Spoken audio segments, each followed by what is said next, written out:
Okay, this is Ellen Weatherford. I'm here as usual with Just the Zoo of Us. This is your favorite animal review podcast. And this week we have a special guest. We're talking to a brand new friend.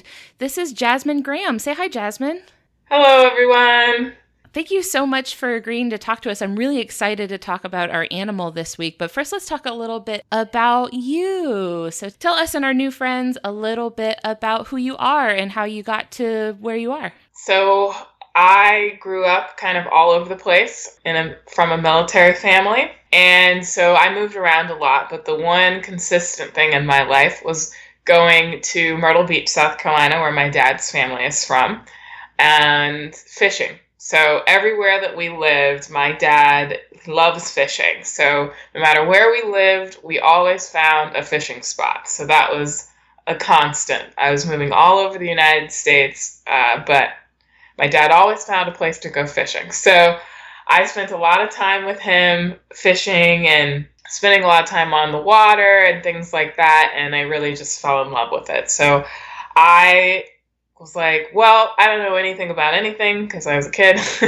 but I like the ocean. Ocean is cool. And so then later I grew up and I figured out, oh, there are people that study things in the ocean for a career.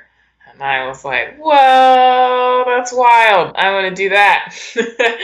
And so I decided to go to school to study marine biology. I went to the College of Charleston in South Carolina, and it was a really neat experience because I was right on the coast, and we had a marine lab that was not just a College of Charleston marine lab. It had government organizations there, so NOAA was there, NIST was there. I'm throwing out a bunch of acronyms, sorry. And That's okay.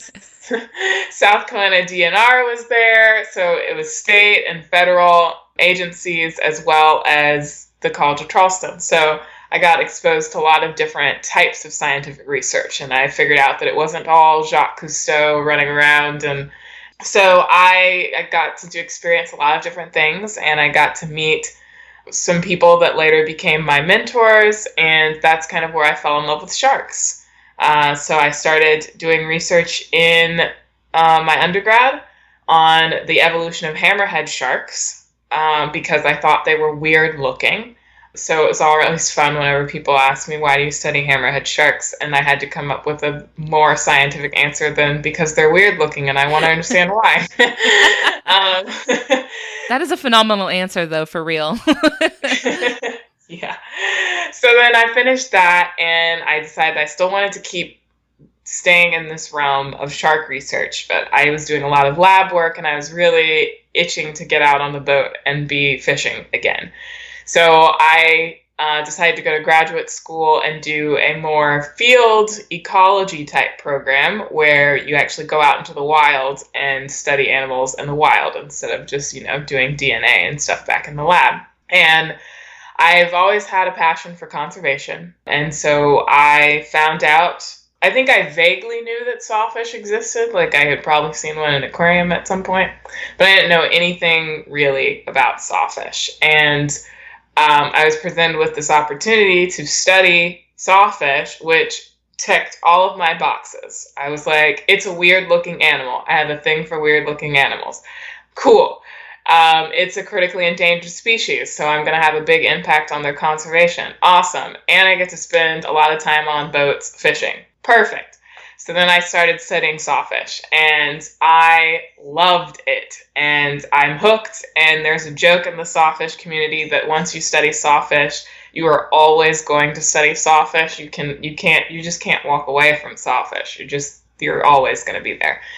And so I studied them and I continue to study them, looking at their movement ecology. So we actually put little tracking devices on them and we try and understand where they're moving, where they're hanging out. So that's been a really cool experience, and I've gotten to see a lot of sawfish, and it's obviously a super rare animal, and so most people go their entire lives without ever seeing one, and I've seen a bunch, so I feel very lucky. Yeah, I was just about to say that. I don't think I've ever seen one, but where in the world would you see them? The easiest place to see them in the U.S. is in South Florida. They used to be found as far north as at least North Carolina, maybe even farther north. And then they were found all the way along the East Coast and the Gulf Coast, all the way to Texas. And we actually used to have two species of sawfish in the United States, the large-toothed sawfish and the small-toothed sawfish. And the large-toothed sawfish has gone extinct in the United States. It's still found in other places, but in U.S. waters it is extinct. So the range of the sawfish shrunk dramatically. There was a period of time where you would go fishing and you would catch sawfish all the time. And you've probably been to fishing shacks where they have little sawfish rostrum hanging up on the door. It was a very common thing to be able to catch them. But unfortunately, a lot of people were catching them for trophies, and they got caught in shrimp trawls and all these commercial fisheries, and we were just killing them at a very fast rate. And they are very slow growing. They take 12 years or more to mature. They have to get to a really big size before they pup. They don't have a lot of pups. They reproduce every other year. So all these factors just basically mean that we were killing them a lot faster than they were able to replenish their population. And unfortunately now in the United States, it's mostly South Florida that you're going to see them. They also can be found with regularity. The small-toothed sawfish can be found in the Bahamas. But yeah, it used to be Yucatan Peninsula, all in the Gulf. Not so much anymore, unfortunately. So now it's a little harder to find a small-toothed sawfish. Oh, wow. That's sad to hear that they're not more abundant these days. But so are they found like closer to the shore or out farther in like deeper water? They are in close to the shore. So they actually spend a lot of time right up near the shoreline. So especially when they're young, they are usually in estuaries in mangrove shorelines. So they actually hide in the roots of mangroves when they're young and, edible. And they hide from predators in there. And then as they get older, they kind of start moving into slightly deeper water. But they don't really go super deep. The deepest that we've seen them recorded is about 100 meters. They spend most of their time kind of in bays and things like that. And they are really big as adults. So they get to be 16 feet long. And so they are huge. What? That's huge. Yeah, they are big, big fish. And so it's really interesting that they spend so much time kind of in shallowish water because they are so big. So it's kind of wild to see them, but they're raised, so they're very flat. They spend most of their time laying on the bottom, and so they just hang out in shallow water, just kind of resting on the bottom. But people usually, whenever they see them, they're walking along the shoreline, and they see this big figure, and they're like, whoa, it's a sawfish. So, people catch them as well, but a lot of our reports are actually literally from people just walking down the shore, and they look, and there's just a huge sawfish just like right there. Which is pretty wild that something that big just like hangs out right there by the shore. They're just chilling there. Listen, they want to have a good day at the beach too. Exactly. They're just trying to enjoy the beach. And you said that they're a ray, which is surprising to me because I didn't know very much about sawfish before this conversation. So they don't look like a ray to me because when I think of a ray, I think of that sort of like diamond shape, or maybe it's like a tilted square sort of shape. But they don't look like that, right? They have the big nose in the front. So what's all that about? So first of all, rays and sharks are, they're both chondrichthyans. They're made up of cartilage. The easiest way for the average person to be able to tell easily whether something is a ray or a shark that I like to use is to look at their mouth and their gills. So if their mouth is in front of them, shark. If their mouth is underneath them, ray. If their gills are on the side, shark. If their gills are underneath them, ray. So rays have their mouths and their gills on the underside of their body, and they're flat. And so sawfish, if you look at a sawfish, you look at them upside down, they have their mouth and their gills on the bottom, and their body plan is very flat. They do have a long tail, which throws people off. They have a shark-looking tail. And they have, of course, this big, huge thing on the front of their face. It's like, what's up with that? So they look weird. I told you, I love weird looking things. Like, they look weird. They are very shark-like looking rays. If you look, you can kind of see that diamond. Are you at all familiar with the Animal Crossing game? I have heard of it. I've never played it. Okay, so they add different fish for you to catch in the game during each month. And last month, they called it something different. They called it a saw shark, but it used the same like sprite in game as a shark, which had me thinking that it was a shark, but they're not. So I'm going to have to send them an angry letter about it. So there is a type of shark called a saw shark. Oh, okay. This is different then. So a sawfish is a ray. A Oh, saw shark is a shark. oh And no. I mean, there's some differences between them evolutionarily, but it's hard for people to. I mean, they have very similar names, so it throws people off a lot.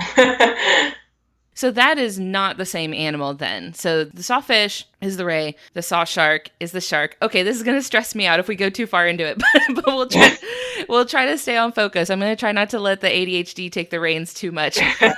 So the kind of the most notable feature of the sawfish is, like you said, that big weird thing on the front of their face. And that's definitely where they get the name, right? Like the little saw blade. Is it teeth that's like lining the sides of that thing? So they are quote unquote teeth. We refer to them as teeth because that is easier for people to understand. Works for me. So they are not actually teeth in the way that we scientifically define teeth. So sawfish actually have teeth like a ray in their mouth. So I don't advise this because that's unpleasant. But if you were to look inside of a ray's mouth, they have these flat plates that aren't like teeth, like individual teeth like we have. They're really just plates that like crush crustaceans. So their teeth are designed to just crack shells. So it's kind of like a nutcracker. They have a nutcracker in their mouth. So those are their teeth. Sawfish don't eat as many crustaceans as some other rays. So they typically are just swallowing their prey whole, especially when they get older and they're eating fish. They just swallow it whole. Because who needs to chew? It's a waste of time. The teeth that are the quote-unquote teeth that are on the rostrum, which is the name of the saw, that long thing on the front of their face, those are actually modified scales. They're really cool because they keep growing, and so they might chip them or whatever, slam them up against something and part of it breaks off, and it'll just grow. Like, kind of like our fingernails do. You cut it, it grows. You break it, it grows. So unless you were to take the whole thing like from the root out, it's gonna continue growing. So it's not like how we think of sharks' teeth, where they lose a tooth and a new one grows in. Like that, this is the same modified scale that's growing continuously. So they always have the same number of teeth. Each individual has the same number of teeth. They don't have the same number of teeth as each other, though, which is interesting. So you might get one individual that has a certain number of teeth, and then another individual that has a different number of teeth. Same species, different number of teeth. They also don't have necessarily the same number of teeth on both sides of their rostrum. Usually they don't, actually. What? Why? They might have 23 teeth on one side and 25 teeth on the other. So whenever we catch them, that's one of the things that we do, because it can help us identify them, actually, is counting the number of teeth they have on each side. Is there any sort of benefit to that? Like, does that affect them in any way for them to have a different number of teeth on either side? Not that we know of, but there's a lot of things we don't know about sawfish. But I mean, there's a general range that they all fall into, but as far as we can tell, it's not a sex thing. It's not, we don't know. It's just it seems kind of random, like very individual. Some have the same number on each side, and some don't, and some have 23, and some have 22, and some have 25 on one side, and yeah, it's very interesting, but it's kind of like, I don't know, similar to us having birthmarks or something like that. It's just something that they have as an individual that kind of sets them apart from other individuals. Wow. Are they able to like recognize each other, like tell each other apart, I guess, basically, maybe by like looking at each other and seeing like, oh yeah, that's good old 2325 over there. So we don't actually know that. We don't know if they can tell each other apart. I will say from tracking them that, and this could be related to something else. It could have nothing to do with them understanding who each other are. But I have seen individuals travel together, or follow each other. So one will show up at a receiver, and then within minutes or hours, another one will show up, and they'll keep moving like that. So they could just accidentally be just happen to be moving in the same direction, or they could be following each other. They could recognize each other, and be hanging out. But that's hard. Obviously, we don't know. So that's something that we've got to study and try and figure out. Can they identify each other? Are they following each other on purpose? Or is this accidental? Oh, that's exciting. I would love to keep an eye on that and see if they're able to unveil that mystery a little bit. That's really cool. So now that we kind of have a good idea of what a sawfish is and what we're talking about, so if this is your first time listening to this show, what we do is we rate animals. We review them and rate them out of 10 in the categories of effectiveness, ingenuity, and aesthetics. And first up is effectiveness. So this is what we define as physical adaptations that let an animal do a good job of the things that it's trying to do. So whether it's hunting, it's evasion, maybe it's perception, or, just things that are built into the animal's body that let it do a good job. So what kind of score would you give the sawfish for effectiveness? So sawfish are extremely effective. I mean, they have a giant weapon attached to their face. They do. I don't know how else. I mean, that's just prime evolution right there. You just evolved a weapon on your face.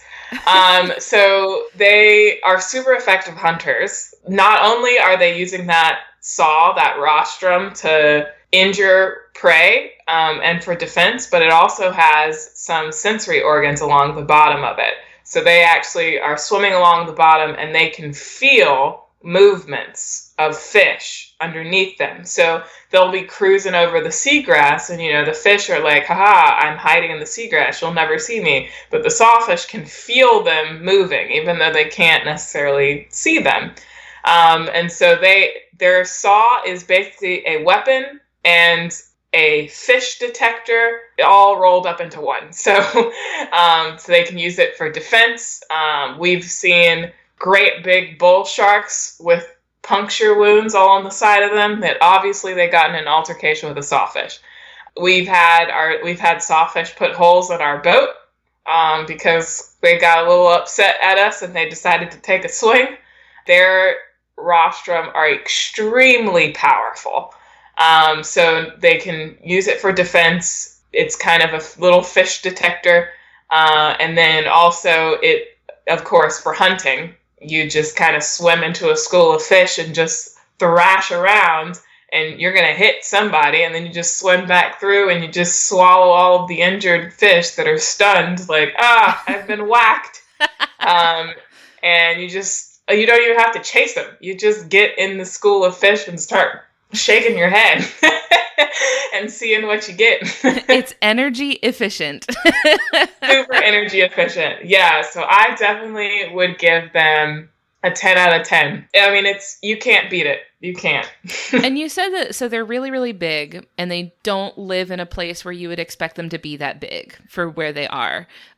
Does that seem to benefit them in any way, that they're like so much bigger than everything else that lives there? Or does it like hurt them in any way that they're more visible? Like, how does like their particular habitat factor into like how well they do for their size? So sawfish are so big and inedible as adults that they like just lay there. They have no cares in the world. They are not evading predators. They are not concerned. They just lay on the bottom and they just chill out. And I have sawfish that will just lay by a receiver and they'll be there for hours, not moving. Just like totally unconcerned about anything. I have a spot I'm just going to lay here. And they're not worried about anything once they get to that size. When they're little, when they're babies and they can be eaten by things like crocodiles and sharks and stuff like that, then they're a little bit more wary. They hide in the prop roots of mangroves, like I mentioned. But they still are very sedentary. They just get in a spot that they know a shark can't reach them, and they just lay there. And then when they're adults, they're like, whatever, I'm an apex predator just because I'm huge and I have a giant saw on my face. So I'm not worried about anything. Wouldn't you, if you had it so incredibly made that you had no worries, like, wouldn't you just chill on the beach all day? Yeah, exactly. I can definitely relate to them on that. What I'm thinking about is with that big saw coming out of their face, I know that with some rays, they don't necessarily lay eggs, but they have like pups that are born, like ready to go. But I would imagine that would be extremely inconvenient for the mother if this is the case with the sawfish. How are they born? So, yes, so they are viviparous, which is the name of that. So they are formed inside the mother. And so they have a little yolk sac that they get nutrients from inside the mother. So, like mammals, we have placental birth. So they're formed inside of us, but they're actually getting nutrients from the mother. And they're connected to the mother. Whereas the sawfish, they're actually not getting nutrients from the mother. They are like they were in an egg sort of thing. They have a yolk that's attached to them that's like outside of the mother's system that they are getting nutrients from. And then they're born. So they come out of the mother's cloaca, and they actually have, because as you mentioned, that would be unpleasant, giving birth to a saw. So they have a little sheath that covers their rostrum when they're born. So they actually have a jello sheath, kind of like, you have a knife in your drawer and you stick it in a little thing so you don't stab yourself. They have that. And I mean, evolution is amazing. Evolution was like, if you're going to give birth to this crazy thing, we're going to need to put something on that. So they actually are born with the sheath, the gelatinous sheath over their rostrum. So their teeth aren't actually sticking out. And then the way you can tell how recently a sawfish was born is by how degraded the sheath is. So it takes just over a week for that sheath to disappear. And they have that yolk, and the yolk will also disappear, and then they have a little scar. So that's how we can tell. So if the sheath is gone, they're at least a week, and then you can look at how healed their little scar is from their yolk to tell how long they've been out in the world. How big are they when they're born? So they're little things, like 20 centimeters. They are adorable. So cute. They are adorable, and they're just so small. And it's crazy how they grow to be these huge 16 feet long things, and they start out so little to where you can like hold them in your hands. So in my lab before I got there, unfortunately, they had a sawfish that they had caught that actually gave birth on the line. And so it started like popping out pups. And so at one point there was a volunteer that was holding a sawfish pup in one hand, like one in one hand, one in the other hand. He's just like holding it. And to think that something goes from like, I can hold it in one hand to 16 feet long is pretty wild. Oh my gosh. We said it's on the line. Do you mean like it's like on a fishing line? Like you're reeling it in? Yeah. So is this like an emergency eject where they're like, all right, yeah, it's going down? They were working her up, and they caught her on her way to go pup. So they go into the mangroves and they pup right there so that the babies can immediately go into the mangroves and hide. So they don't have parental care. They literally just swim in, drop their pups. They're like, I gave birth to you in a very safe location. Now you're on your own. And they swim away. So she was about to go do that. And so they were working her up, taking blood samples, and measuring her and everything like that. And then they just saw these two rostrum coming out. And so then they decided to, pull them out because they didn't want the babies to get hurt because they're just like halfway in, halfway out. So they pulled them out, and then she like bucked at one point and then she just squirt like another one out. And so they ended up being able to take samples and get like a measurement of how big they are immediately when they come out, and get pictures of like, this is what a sawfish looks like literally the second it comes out of the mom.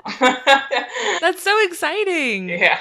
So I promise only two more weird questions. First of all, you mentioned earlier that they have like a tail that's more like a shark's tail. It's like a vertically aligned tail. And that is different from what other rays have. So like, is that because that gives them some sort of advantage over other rays? Like what's going on with their tail? So they swim more like a shark. So rays flap majestically. And sharks do a little undulation thing with their tail to swim. They like swim with their whole body. Their vertebrae actually like makes a little zigzag in order to propel them. So sawfish swim similarly to sharks. So they use that tail to actually move. The rays, they have tails, but they are, for stingrays, it's like defense. For other rays, they're just kind of there hanging out. It has some like steering things, but they're not actually using it to propel themselves. They're actually using their wings, quote unquote, so to speak, to kind of flap through the water. Sawfish don't really flap. They use their tail and they swim more like a shark. So they have that tail so that they can swim because that's the way they swim. And it's more shark-like because it evolved to be kind of the same shape and body plan because they were swimming in similar ways. And that's the most effective way to swim like that, is to have a tail shaped like that. They got the best of both worlds. They really did. That's why they're a 10 out of 10 for effectiveness. They're so good. They're so good. And I promise this is my last weird question about them. Are they smooth and rubbery like stingrays, or are they bumpy and coarse like sharks? They are smooth. They are very smooth, and they're very soft. They feel very soft. That's not to say go out and pet them. They're delightfully soft. Yes, don't pet them. That is illegal. All research was conducted under very specific permits and guidelines. That is why I was touching them. Don't touch a sawfish. I don't think you would want to either. Yeah, you don't want to be on the business end of that swinging weapon they have on their face. I will appreciate them from a distance. But I'm thinking of all the little like stingray touch tanks you can go to where you can pet the stingray and how like velvety rubbery they feel. Is it like that? Yeah. I love that. That's awesome. Amazing. Okay. So our next category that we rate animals on is ingenuity. And for us, this is behavioral adaptations. So these are things that aren't necessarily built in, but things that the animal is doing to maybe give it like a competitive edge or help it figure things out, solving problems, things like that, or maybe like strategies that it uses or anything that it's doing with its body. So what would you give the sawfish for ingenuity? It's kind of hard to rate that because they're so effective that they don't really need to think outside the box. They've got to figure it out. Yeah, I think that I'd probably do a 7. So I say a 7 because I think that they have mastered the bare minimum of effort. Fantastic. So I feel like that takes some ingenuity. And so as juveniles, as like babies, they actually will swim into water that's a little bit more fresh because they know that a lot of sharks can't follow them in there. And they also move from my studies. I'm seeing evidence that they might be moving with the tides. So whenever all of the stuff is being flushed out of the river mouths, they like kind of go there, and You know, they are like, cool, all of this stuff that's coming out of the river or going into the river has to swim by me if I sit right here. And so they just like, cool, I'm going to sit right there. And then the tide is going to change and everything's going to be moving through this little highway. And I just have to scoop things up and I don't really have to hunt. So they're ingenious in that way of they're like, what is the bare minimum I can do here? This is like peak work smarter, not harder. Exactly. But I wouldn't say, like, I think there's a lot of animals out there that have more ingenuity because sawfish have it easy. They're pretty much super predators. And so I don't think they have to do a lot. And what they do, it's like, yeah, I mean, I am capable. I'm a very fast swimmer if I wanted to be, but do I really want to chase something down or would I like them to just swim right past me? It's like if I just chill here for like 10 more minutes, then something's going to basically swim into my open mouth. Exactly. I'm so envious of their whole vibe. I feel like they just did so well and in letting evolution do all the work for them that now they're like, all right, we've got it. We got it made now. You just got to put all of your points into the right categories. And you're like, now I have a saw on my face. So the last category we talk about for our animals is aesthetics. And this is just how much you like the way they look. Could be beauty, could be cuteness, could be, like you said, you really like animals that look weird, and this is kind of like the height of that. So what would you give them for aesthetics? For aesthetics, I would give them a 9. So they are amazing. Affectionately, the Twitter world calls them danger snoots. And they are adorable, but they also could like really mess you up if they wanted to. And they kind of have two sides to this coin. So I like to explain it as like if you look at a sawfish from the top and you just see like their eyes and their spiracles and then this crazy saw, you're like, whoa, that thing's really intimidating and scary. But if you flip them over and you look at the bottom of them, their little mouths are so adorable. And they just like constantly look like they're doing like a little cheeky smile, like, me. So anyone listening, I highly recommend that you immediately go Google a sawfish and see what they look like from the top view and from the bottom view, and you will see what I'm talking about. The top view is like all business. The bottom view is like, I think I've described it once as like, you look at the top, you're like, oh man, that thing will mess me up. And then you look at the bottom and it's like, oh, I'm sorry, friend, did I startle you? They're so cute. The only reason I dock them a point for aesthetics is because they have great form and function until humans entered the stage. And then that saw became most thing that led to their downfall. Because people thought that they were so beautiful, these saws, that they would kill the animals to collect the saws to hang up in their house for decorations. It also makes them really easy to get entangled in things, which isn't a problem in the natural world because there's not things to get entangled in. But whenever you add people and nets and fishing gear and all of this stuff, now it's a problem. So docking them 1 point because their aesthetics is not compatible with humans, which is more the humans' fault than them. But I'm going to have to say, you were so well made until people came to existence, and I'm sorry. Look at you, humans. You ruined a perfectly good animal. I have an image in my head of a very small sawfish up against glass, up against maybe like in a tank of some sort, and I feel like it looks like it's doing a little dance. Like the bottom of it just has that, like you said, that cute little smile. Almost looks like, I don't know, I don't want to say like a puppy dog face, but I almost do want to say a puppy dog face. Yeah. But that was a little one. I imagine maybe they get a little bit more serious looking when they're 16 feet long.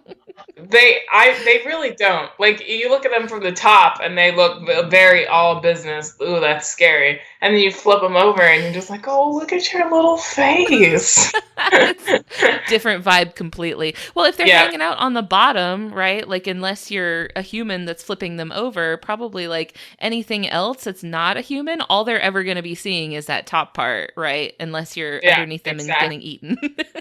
Yeah, whenever you see the cute mouth, you are literally in the process of getting swallowed. So it's maybe not that cute. it's less endearing when you're the one being munched on. You mentioned that they're, being affected by human activities, so like overfishing and like pollution from nets and things like that.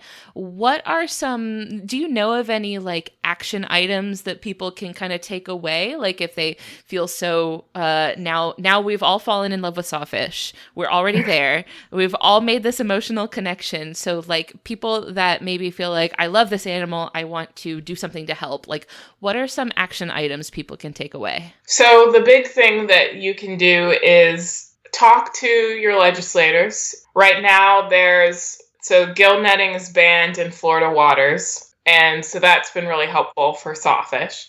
The shrimp fishing and stuff like that in areas where they spend a lot of time, like Everglades National Park and all of these protected areas, that's pretty much the reason why they still exist, is because we made these protected areas. And so they were like, okay, well, I guess I'll just hang out here where it's safe. But so just the importance of making sure that the protected areas stay protected. There is a lot of movement towards trimming down a lot of these protected areas and opening it up to commercial fishing and offshore drilling and all these other things. And those protected areas have huge impacts on endangered species. So just keeping up with what's happening in the government and making sure that you're telling your legislators, like, these protected areas are really important to our wildlife. And no, you don't need to build a highway through the Everglades, and you don't need to do this. And just making sure that you're holding them accountable, because I think it's really easy whenever the public isn't aware of what these protected areas are doing for them to say, oh, well, we're just gonna take a mile or two off of it, and we're gonna shrink it a little bit, and no one will notice. You gotta notice. You gotta keep up with this stuff, because they start slowly chipping away at those protected areas, and then eventually they're gone, and those are the only things keeping endangered species afloat. Other things you can do is, if you see someone catch a sawfish or you see it on social media or whatever, making sure that you report to the Florida Wildlife Commission that a sawfish was caught or whatever. If you catch a sawfish, call. Don't mess with it. If you're fishing, cut the line as close to the hook as possible. Don't try to pull it out of the water. It's dangerous for you and the sawfish. If you're diving and you see one, don't harass it. Admire from afar. Don't swim towards it. If you see a sawfish and it's entangled or it looks like it's distressed in any way, definitely immediately call Florida Wildlife Commission, because they will come out and they'll try and save it. And we're just trying to keep track of where people are seeing them. Sawfish are incredible animals. Having the opportunity to see them is amazing, and it's a once-in-a-lifetime opportunity for a lot of people, and we definitely want you to enjoy that. So take pictures, whatever, but don't harass the animal. Don't pull it out of the water. Don't swim towards it. It's not worth it. Just get your picture from a distance. Report it to FWC, like, hey, I saw a sawfish, just so we have that data of where sawfish are hanging out and where people are seeing them. And that's really the best thing that you can do, is raising awareness and making sure that the legislation is protecting the areas that are so important to sawfish survival. Awesome. What's that saying? Take only pictures, leave only footprints? Yep, exactly. I hope that over time we're able to turn things around enough that more people will be able to see Sawfish. Because like I said, I've never seen one.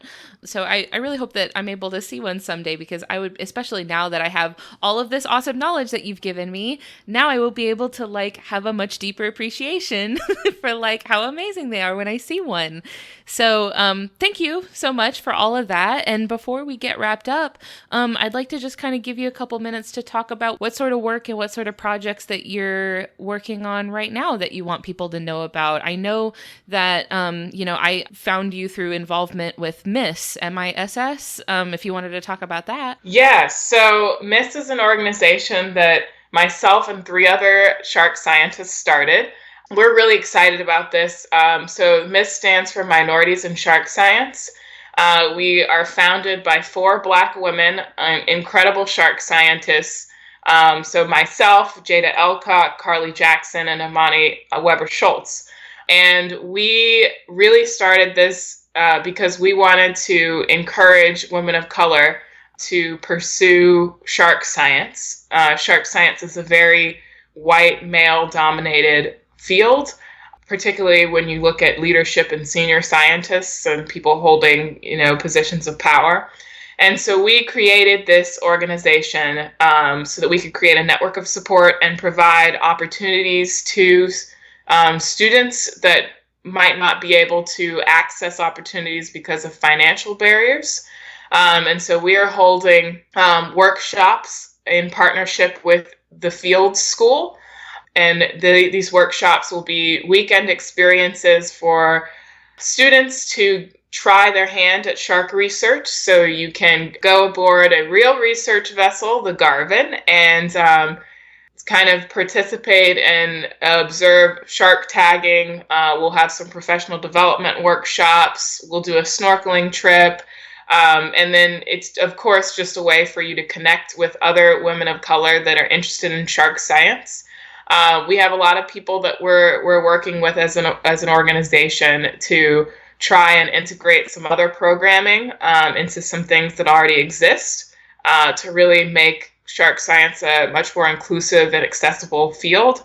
And we're very excited about it. If you want to find out more about MISS, you can go to misselasmo.org. You can find out all of the information about what we're doing. You can join our mailing list to hear about some of the new programs that we are initiating. And if you feel inclined, you can donate as well on the website.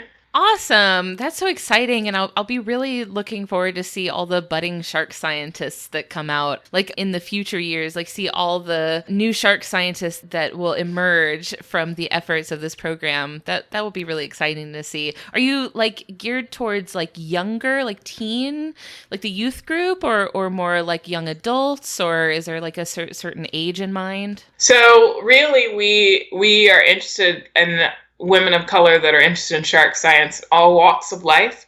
The workshops are geared towards 18 and older, and specifically for people that haven't had research or field experiences with sharks. So undergraduate students, recent grads. Looking forward, we're hoping to do some outreach activities with K through 12.